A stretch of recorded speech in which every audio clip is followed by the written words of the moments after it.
কাপড় পরিধান করা টাকনুর নিচে। অনেক ভাই আমার এই প্রশ্ন করে থাকেন যে আমরা ব্যস্ত থাকি, আমরা কোম্পানিতে ডিউটি করি, সেখানকার রুল, সেখানকার মানুষের সাথে চলতে হয়, আর কাপড় কোনো কোনো সময় টাকনুর নিচে চলে যায়, সেই হুকুম কি? নবী করিম সাল্লাল্লাহু আলাইহি ওয়াসাল্লাম এই ব্যাপারে কি বলেছেন, এর কত সতর্কবাণী নবী করিম সাল্লাল্লাহু আলাইহি ওয়াসাল্লাম কঠোরভাবে বলেছেন, শুনুন। নবী করিম সাল্লাল্লাহু আলাইহি ওয়াসাল্লাম বললেন, সালাসাতুন লা ইউকাল্লিমুহুমুল্লাহু ইয়াওমাল কিয়ামাতি ওয়া লা ইয়ানজুরু ইলাইহিম ওয়া লা ইউযাক্কিহিম ওয়া লাহুম আযাবুন আলীম। তিন প্রকার ব্যক্তি, তিন প্রকার মানুষ যাদের দিকে নবী আল্লাহ রাব্বুল আলামিন কিয়ামতের দিন তাকাবেন না, রহমতের নজরে দেখবেন না, এবং তাদের সাথে কথাও বলবেন না, তাদেরকে পবিত্রও করবেন না, তাদের জন্য রয়েছে ভয়াবহ আযাব ও শাস্তি। নবী করিম সাল্লাল্লাহু আলাইহি ওয়াসাল্লাম বললেন, তিনবার এই শব্দটাকে বারবার বললেন। আবু যর রাদিয়াল্লাহু তাআলা আনহু বললেন, খাবু ওয়া খাসিরু, তারা ধ্বংস হয়ে গেল, নষ্ট হয়ে গেল, যাদের ব্যাপারে নবী করিম সাল্লাল্লাহু আলাইহি ওয়াসাল্লাম এই মত কথা বললেন। তারপরে জিজ্ঞাসা করলেন, মান হুম ইয়া রাসূলুল্লাহ, তারা কে যাদের এই অবস্থা হবে? নবী করিম সাল্লাল্লাহু আলাইহি ওয়াসাল্লাম সেই তিনজনের মধ্যে একজন বললেন, আল মুসবিল, যে নিজের কাপড়কে পরিধান করে টাকনুর নিচে, টাকনুর নিচে যে পরিধান করে, তাদের তিন প্রকার ব্যক্তির মধ্যে এক ব্যক্তি হবে এই মতো এক প্রকারের ব্যক্তি, তার দিকে আল্লাহ রাব্বুল আলামিন তাকাবেন না। আজকে আমাদের এই যুবক সমাজ, তারা প্যান্ট পরে, লুঙ্গি পরে, মাটিতে যা কিছু আছে সব কিছুকে ঝাড়ু দিয়ে দেয়। সুবহানাল্লাহ। আপনি একটু চিন্তা করেছেন নবী করিম সাল্লাল্লাহু আলাইহি ওয়াসাল্লাম কত কঠোরভাবে সতর্ক করলেন? অন্য একটি হাদিসের মধ্যে রয়েছে, নবী করিম সাল্লাল্লাহু আলাইহি ওয়াসাল্লাম বললেন, মা আসফালা মিনাল কা'বাইন ফাহুয়া ফিন্নার, টাকনুর নিচে যে অংশটা হবে সেই অংশটা জাহান্নামে যাবে, সেই অংশটা জাহান্নামে যাবে। কোন কোন মানুষ আবার এই বলে থাকে যে হাদিসের মধ্যে তো রয়েছে যে অহংকারের সাথে কাপড় এই মতো পরিধান করবে তার এই শাস্তি রয়েছে, তার এই শাস্তি রয়েছে। হ্যাঁ আছে, হাদিসের মধ্যে রয়েছে যে নবী করিম সাল্লাল্লাহু আলাইহি ওয়াসাল্লাম বলেছেন, যারা অহংকারের সাথে এই মতো করবে তাদের দিকে আল্লাহ রাব্বুল আলামিন তাকাবেন না। লা ইয়ানজুরুল্লাহু ইলাল্লাযী ইয়াজুররু ইজারাহু বাতারান, আল্লাহ রাব্বুল আলামিন ওই ব্যক্তির দিকে তাকাবেন না যে অহংকারের সাথে লুঙ্গিকে, কাপড়কে, প্যান্টকে, পাজামাকে টাকনুর নিচে পরিধান করে। তিন ধরনের হাদিস পাওয়া গেল।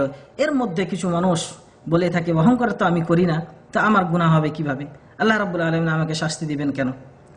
শুনুন, যেই কোনো কর্মের ব্যাপারে, যেই কোনো গুনাহের ব্যাপারে যদি আল্লাহ এবং আল্লাহর রসুল আপনাকে সতর্ক বানিয়ে দেন, আযাবের শাস্তির কথা বলেন, তাহলে জানবেন সেটা আপনার জন্য কবিরা গুনাহ।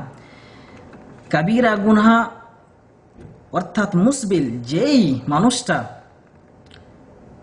লুঙ্গি, পায়জামা, টাকনুর নিচে পরিধান করে, সে কবিরা গুনাহে লিপ্ত রয়েছে। তার দ্বারাই কবিরা গুনাহ হয়ে গেল, বড় আকারের একটি গুনাহ সে করে ফেলল।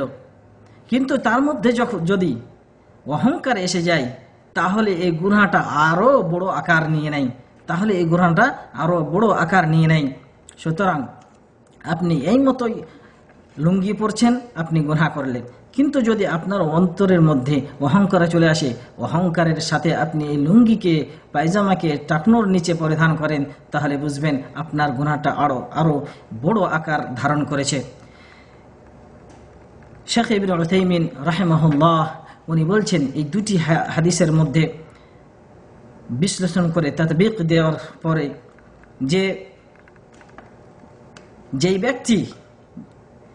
ব্যক্তি এই লুঙ্গি, পায়জামা পরিধান করবে অহংকারের সাথে, তার শাস্তি রয়েছে চারটি। তার চারটি শাস্তি রয়েছে। প্রথম, আল্লাহ রাব্বুল আলামিন তার দিকে তাকাবেন না।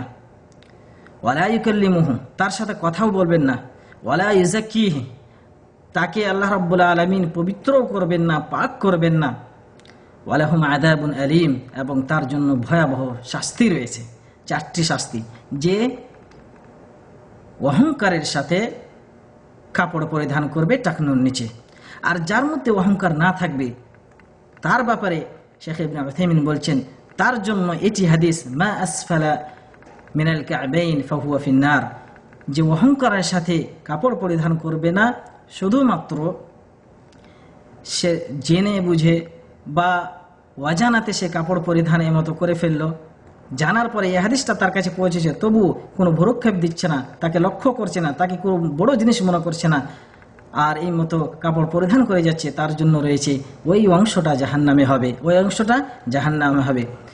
বরং অন্য একটি হাদিসের মধ্যে এর কথা বলাও হয়েছে, যদিও আপনার মধ্যে অহংকার না থাকে তবুও আপনি অহংকারের মধ্যে গণ্য হবেন। নবী করিম সাল্লাল্লাহু আলাইহি ওয়াসাল্লাম বললেন ইয়াকা ওয়া ইসবাল আল ইজার, তোমরা লুঙ্গি প্যান্ট পায়জামাকে টাকনুর নিচে পরিধান করা থেকে বেঁচে থাকো, দূরে থাকো, কারণ ফাইন্নাহা মিনাল মাখিলা, সেটা অহংকারের মধ্যকার একটি জিনিস, অহংকারকারীদের মধ্যে এই জিনিসটা আছে।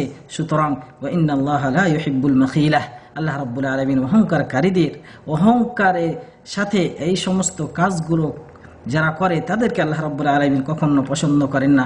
এই হাদিসের মধ্যে বলা হলো যে শুধুমাত্র ইসবাল করা, লুঙ্গি এবং পায়জামাকে টাকনুর নিচে পরিধান করাটাই হলো মাখিল, অহংকারের মধ্যে গণ্য। সুতরাং এর থেকে আমাদেরকে বেঁচে থাকতে হবে।